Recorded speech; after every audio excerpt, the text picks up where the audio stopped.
min kirni leydi boɓe min kirni fulɓe boɓe min kirni leƴƴi boɓe ɗi fof sabu boɓe holli min fulɓe ngoni leydi Côte d'Ivoire min kirni fulɓe korgo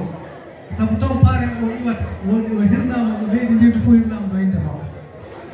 so ɗum yalti mi yettina nenam faddan woɗɗo wadde haala par ce que mi yiɗa jutde haala ɓe mi haalta tubakoore mi acco hakke mi haalta julare mi acco hakke ko pular na du fulfulde na pulal tan kalani oɗo jamma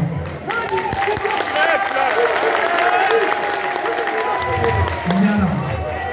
mi yettinan ɗo nelal innam mbawmi wiide inna Pulaaku miñi Pulaaku mawni Pulaaku so wiyama ni indi regal Pulaaku mali ko honorable Fatoumata Dikko hajja Fatoumata Dikko no wiye Dikko Ndiaye innam no hanno tawede ɗo mais kanko hannode laatade fay maaren hiiro ngo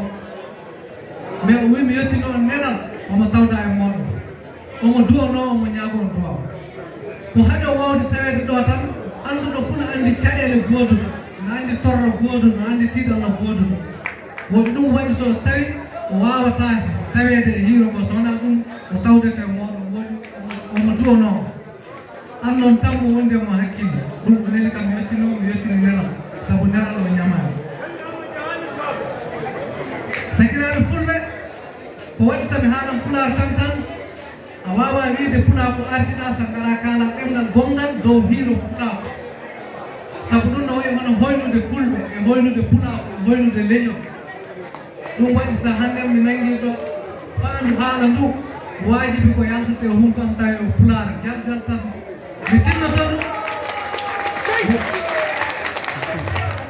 tinnoto tawe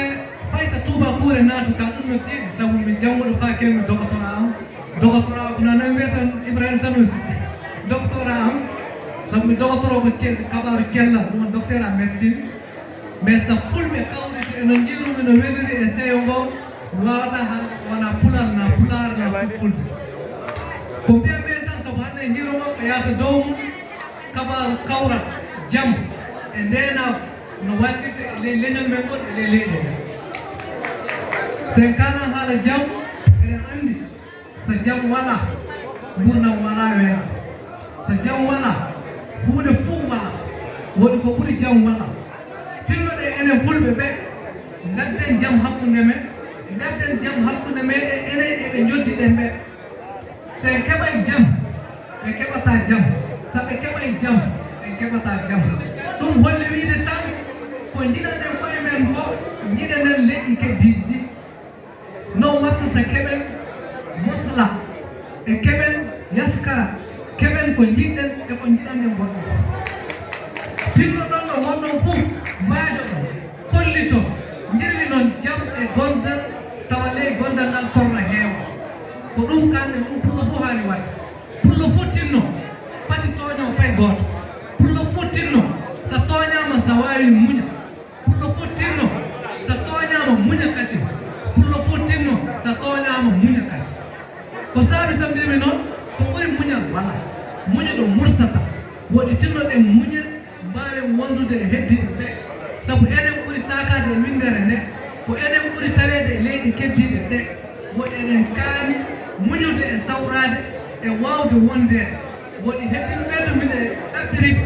ɓe tinno ɓe acca mawɓoɗe nde maɓɓe sabu ko enen woni innu goto abba goto sabu e hoɓɓa adama yuuɓe woɗɗi on fof pati mi hebbine haala ka sabu haala ka wawa timmude koye haalete no heewi mais sa hoorejo sukaɓe fulɓe windere nato jeunesse Pulaaku international no hasi gina ko kaala seeɗa ko nafata on fof mi yetti on tan mbawmi wiide Allah jokkin jam garɗo ɗo fof Allah hokkuɗo no hoytore dow jam e cellal min mbayro en jam Allah jokkina jam on jarama teddi faydi assalamu aleykum